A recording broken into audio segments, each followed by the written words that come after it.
Hey everyone, I'm Olivia Thompson. That was my wedding, and its chaotic aftermath. So let me fill you in. I'm a 28-year-old marketing executive, and I was absolutely ecstatic about marrying James, my software engineer boyfriend of 5 years. We were head over heels in love. But there was just one small hitch: his family. Sophia, I swear if Patricia makes one more passive-aggressive comment about my dress choices, I'm going to lose it. I groaned, collapsing onto my best friend's couch. Deep breaths, Liv. You've got this, Sophia soothed, handing me a much-needed glass of wine. Remember, you're marrying James, not his mom. I know, I sighed, taking a big gulp. It's just Patricia and Rachel are so possessive of James. It's like they can't stand the idea of another woman in his life. Have you talked to James about it? Yeah, but he just brushes it off, saying they're excited about the wedding. I don't think he realizes how weird they're being. I've been doing my best to involve Patricia and Rachel in the planning, hoping it might help us bond. But every little decision turned into a battle. One afternoon, I asked Patricia about centerpieces, showing her a few options I'd been thinking about. Oh, sweetie, those are quaint, she said, barely glancing at them. But don't worry, Rachel and I have some ideas that are much more suitable. I bit my tongue, reminding myself to pick my battles. But as the weeks passed, their behavior only got stranger. One day, I overheard them whispering in the kitchen. Are you sure about this, Mom? Rachel asked. Absolutely, it'll be perfect. James will love it, Patricia replied. When I stepped into the room, they clammed up instantly. Oh, Olivia, we were just discussing cake flavors, Patricia said, her smile too tight. I nodded, pretending to believe her. Later that night, I vented to James. Babe, I think your mom and sister are planning something. They're being so secretive. James just laughed it off. They're probably just planning a surprise for us. You know how they are. I wish I could share his optimism, but I couldn't shake the feeling that something was off. As the wedding day approached, it only got worse. Patricia and Rachel started canceling our planning meetings at the last minute, always with vague excuses. Sorry, dear, something came up. But don't worry, we've got everything under control, Patricia would say in that overly sweet voice that made me want to scream. I tried to stay focused on the excitement of marrying James, but a sense of dread kept gnawing at me. Something was definitely brewing. The night before the wedding, Sophie stayed over for some much-needed girl time. I can't believe I'm getting married tomorrow, I said, a mix of excitement and nerves bubbling up inside me. Sophia squeezed my hand. You and James are perfect together. Try not to let his family's drama get to you, okay? You're right, tomorrow is about me and James. Nothing else matters. I nodded, determined to stay positive. As I drifted off to sleep, I hoped whatever Patricia and Rachel were plotting wouldn't ruin our special day. Little did I know, I was in for the shock of my life. But that's a story for another time. For now, I was just a bride-to-be, dreaming of her happily ever after. The next morning, I woke up with butterflies in my stomach. Today was the day I'd become Mrs. Carter. As I stretched, Sophia burst into the room, already dressed in her maid of honor gown. Rise and shine, bride-to-be. It's your big day, she chirped. I couldn't help but grin. I can't believe it's finally here, Soph.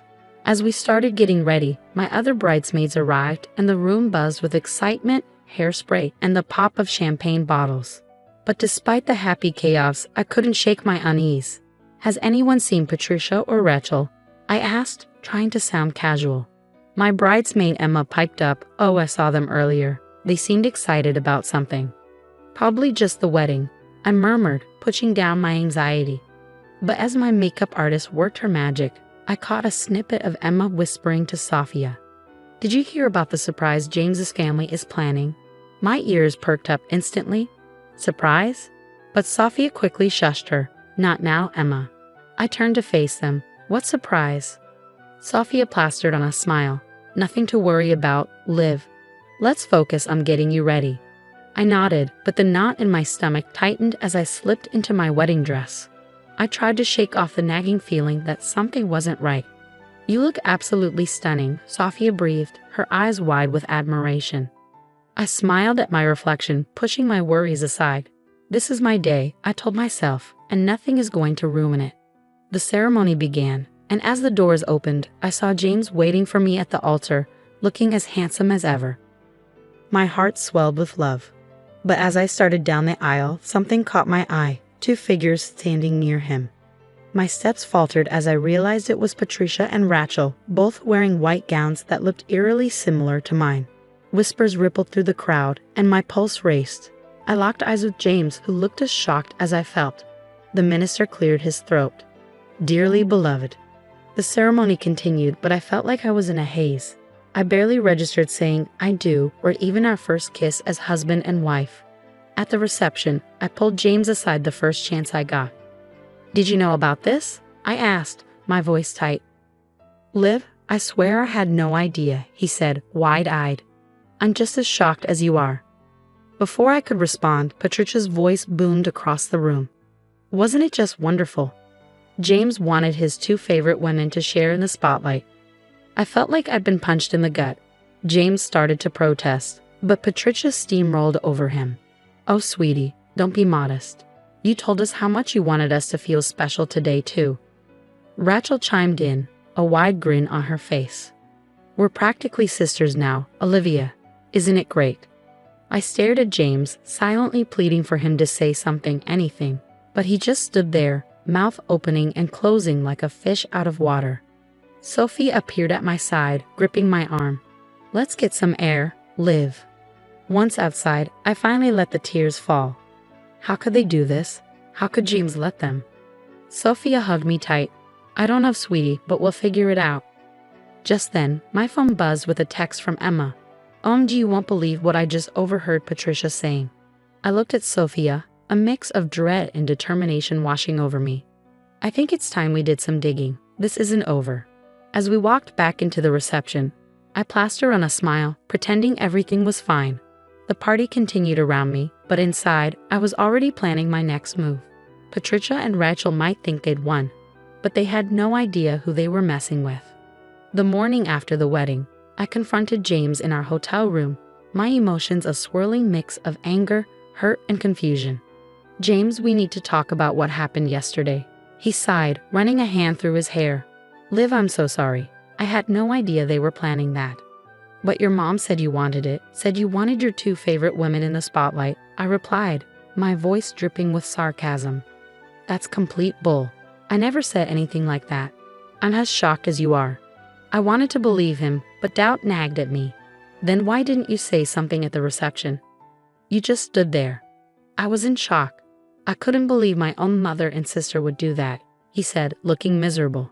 I paced the room, my wedding dress lying in a heap on the floor. "This isn't just about the dresses, James. It's about your family constantly undermining our relationship." I know, he said. "Look, let's cancel the honeymoon.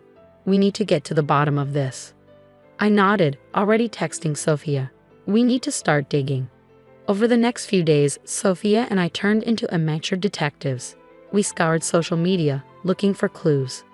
"Look at this," Sophia said one afternoon, showing me her phone. It was a cryptic post from Rachel. "Operation Whiteout is a go. Mom's genius plan is foolproof." Operation Whiteout?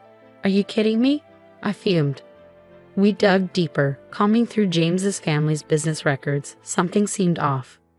"James, can you explain these financial reports?" I asked, showing him some documents, his brow furrowed as he flipped through them.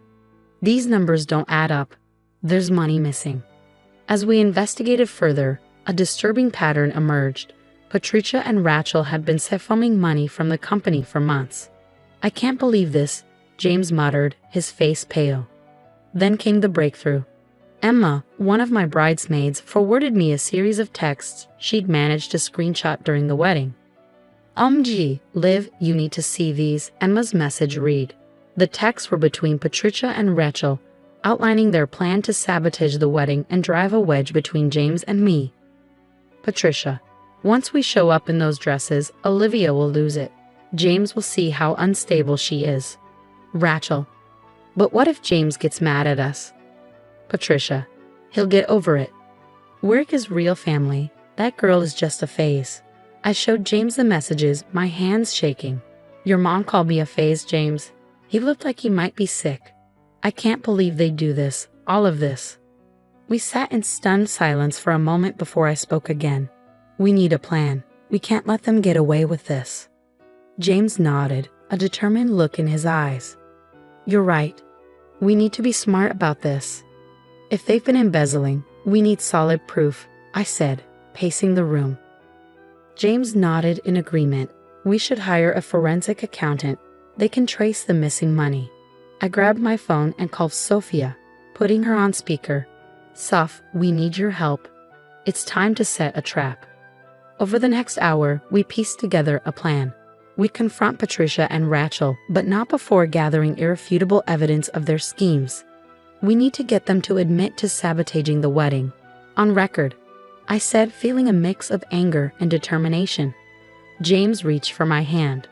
Whatever happens, we're in this together, right? I squeezed his hand back. Absolutely. They messed with the wrong couple. As night fell, we finalized every detail. Tomorrow, we'd start gathering the evidence. Patricia and Rachel were about to learn that their actions had consequences, and I was ready to fight for my marriage no matter what it took. The day of the confrontation arrived, and my stomach churned with anxiety. James and I walked into his family's home, a folder full of evidence tucked under my arm. Mom, Rachel, we need to talk, James said, his voice steady but firm. Patricia flashed a sweet smile. Of course, darling. What's this about? I laid the financial records on the coffee table. Let's start with the missing money from the company. Rachel's face turned pale, but Patricia scoffed. I don't know what you're talking about.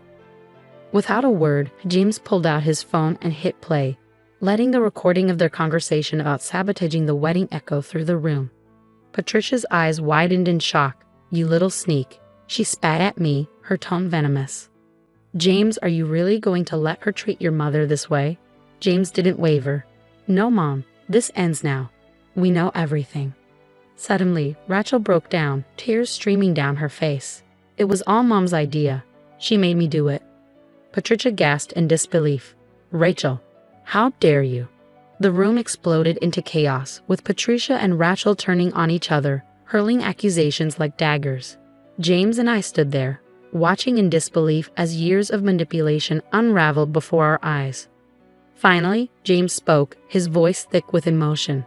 I can't do this anymore. You're both out of my life. We left that day with heavy hearts but clear minds, determined to move forward. A fresh start was waiting for us in Seattle. Over the next few months, I threw myself into my career, eventually launching my own marketing firm. James focused on healing and reconnecting with his father, who had long been overshadowed by Patricia's domineering personality. One sunny afternoon, James burst into our apartment, waving his phone in the air. Liv, you won't believe this. He showed me the news. The family business had collapsed due to the embezzlement scandal, and Patricia and Rachel were facing serious legal consequences. I hugged James tightly. Are you okay? He nodded, a mix of relief and sadness in his eyes. Yeah, I think I am. As our first anniversary approached, we decided to renew our vows. The wedding we should have had from the start. Surrounded by true friends and supportive family, we stood under a floral arch in our backyard. I gazed into James's eyes, feeling overwhelmed by how far we'd come. This past year has been a roller coaster, but I wouldn't change a thing. It showed us how strong we are together. James squeezed my hands, smiling warmly. I love you, Liv. Thank you for fighting for us.